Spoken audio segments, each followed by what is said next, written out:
Hi, today I'm going to make a quick, easy cottage loaf.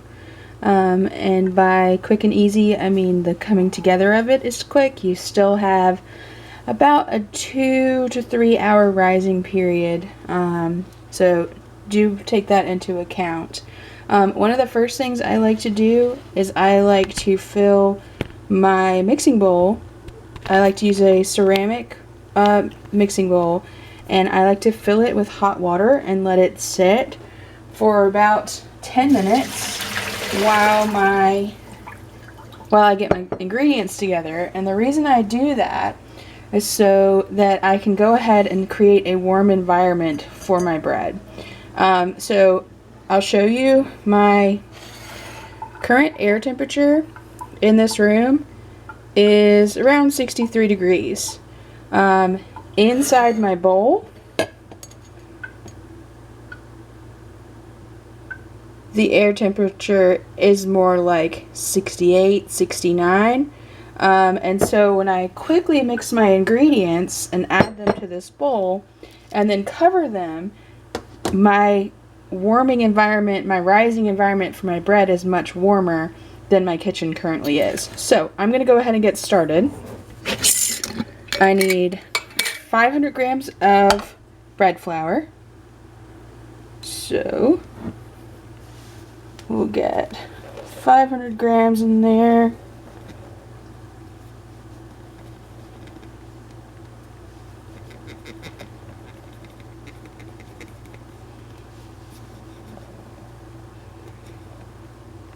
And this makes quite a large loaf.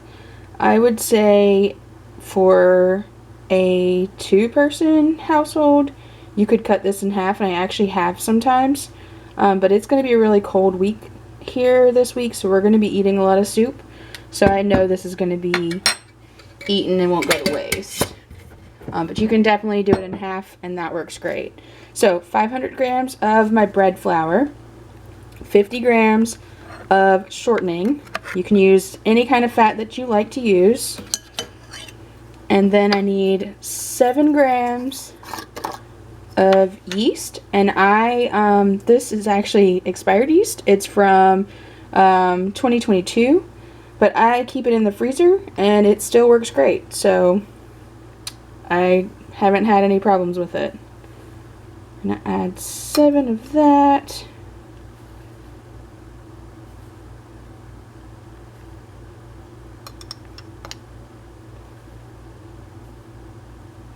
Okay. And then we're also going to add 7 grams of salt. So let me turn my scale back on. We want 7 grams of salt. They can touch each other, your salt and your yeast.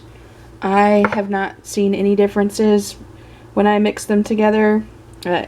I don't know what the reasoning behind the keeping the salt and yeast separate. They're all going to the same place when I mix them up just now anyways.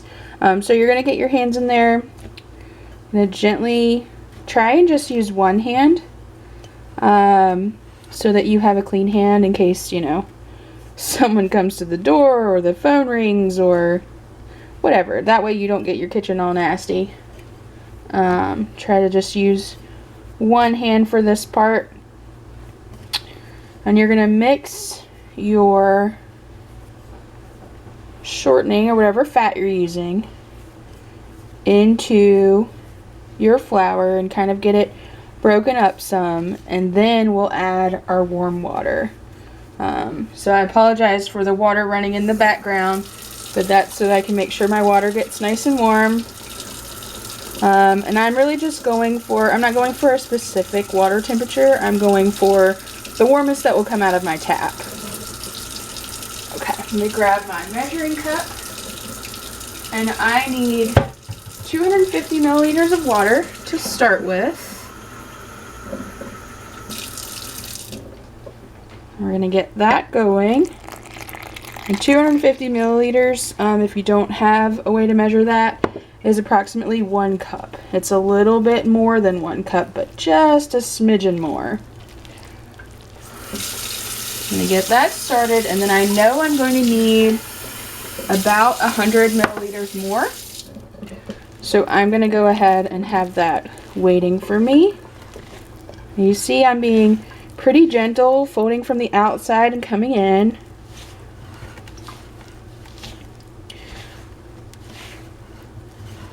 You can absolutely tip this out onto a surface if you want to do this part, but I find it's cleaner if I can do it in a bowl. So that's how I like to do it. You can see there's still quite a bit of dry down in here. So I'm going to add about 50 milliliters more and see where we're at.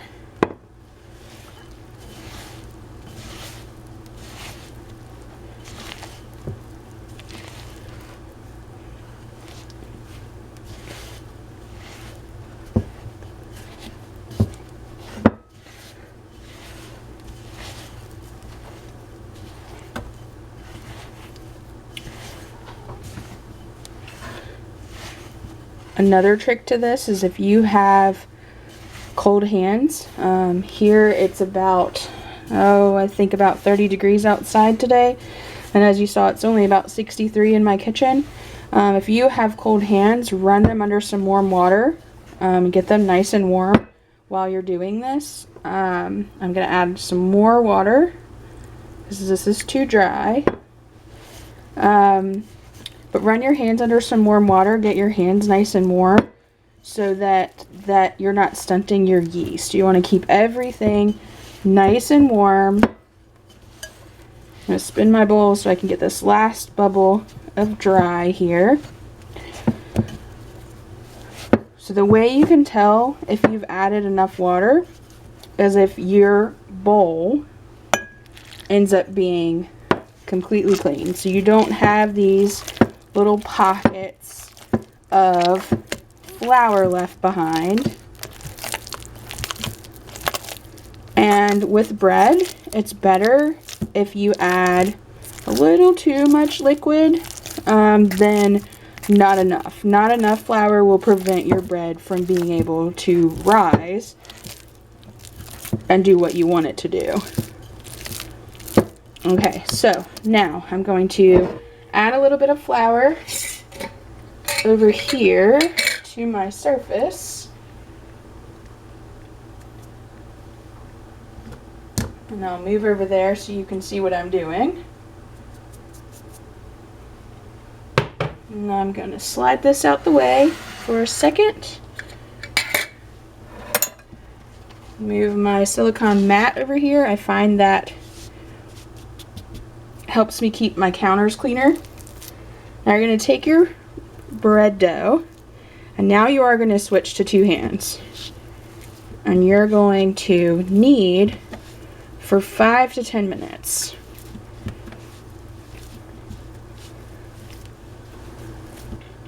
Okay, so it's been about 5 minutes of kneading, and you can see a much smoother, softer dough now. And so what I'm doing is stretching and rolling it back on itself. So this is still a little bit sticky. You might can hear that. It's still a little bit sticky, but it has cleaned most of the dough off of my fingers. It's cleaned it off of the silicone where it has gathered itself into this nice ball. So next thing I'm going to do is I'm going to put a little bit of oil in my pan, in my bowl. And this is the same bowl that I use for mixing. Some people will tell you don't do that because now you have a dirty bowl and the dough might not rise as well. I haven't seen any differences, so to me, one less dish to wash is great. So I think that's good. I'm gonna roll it and tuck it under itself so they get a nice smooth top. And this is stretching the dough some more as well. Alright, now that we have that nice and smooth, I'm going to bring my bowl over, and you see I have some oil in there. I'm going to drop it down in there, get oil on that side, flip it over, get oil on all sides of the dough, and that's to keep the dough from drying out. Now, one thing I want to do quickly is see what our temperature is now. So, we actually have heated up. Between my body temperature and heating up the bowl and everything, we are now up to 80 degrees. And that's without my oven being on. Like I said, my air temperature in here is still 63 degrees. But we have 80 down in the bowl. So, we want to keep that 80. We're going to cover it up with a nice clean kitchen towel. And I'm just going to sit it on my counter. And let it be for an hour. I'm going to come back and check it in an hour. And I want it to be doubled in size, and I'll show you what I mean by that. Alright, so it's been right at an hour. I'm going to take the covering off of my dough, and you can see it has drastically increased in size. Just for curiosity's sake, I want to see what the temperature is down in there. And we're still holding at about 70 degrees, which is amazing. And so now I'm going to tip this out onto my floured surface. Alright. And now what I'm going to do is kind of push the air out. So what I like to do is try and make a rectangle with it.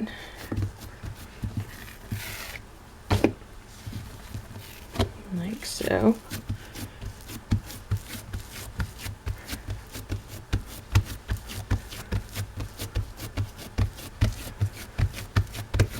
Okay. And then I'm going to fold it over like so and roll it up. And then I'm going to do that again. And I'm going to push it out into a rectangle.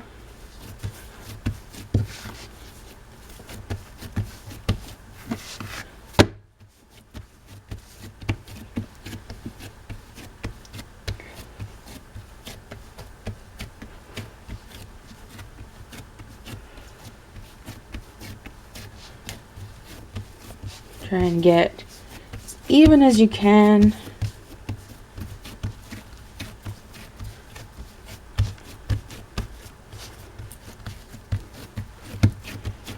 Alright, I'll flip you over one more time.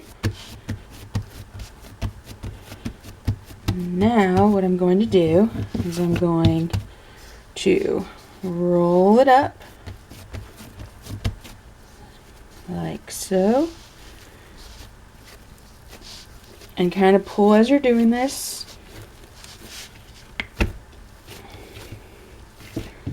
Make sure all of my ends and sides are tucked in well. Everything pretty uniform. Alright, and then I'm going to grab my pan.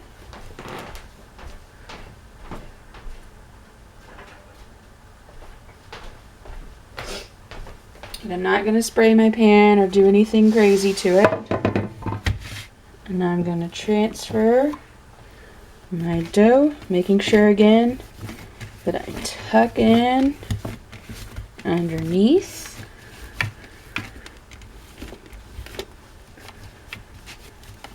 Alright, now I'm going to put my towel back over, and I'm going to let this rest for 1 hour. So my bread has been resting on the counter for a little over an hour, and you can see it has risen significantly. And I'm gonna put this right into the oven. My oven is set at 425, and this should take about 30 minutes. Okay, so our bread is done.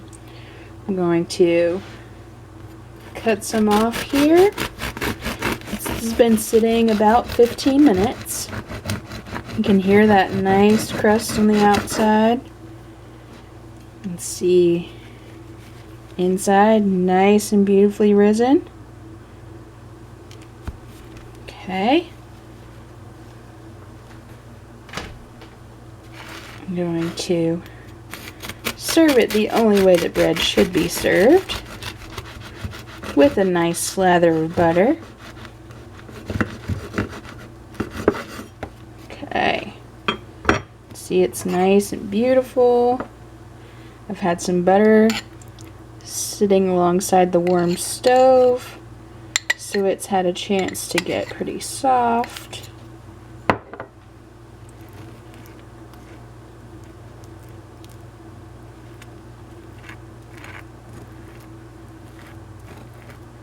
And there you go.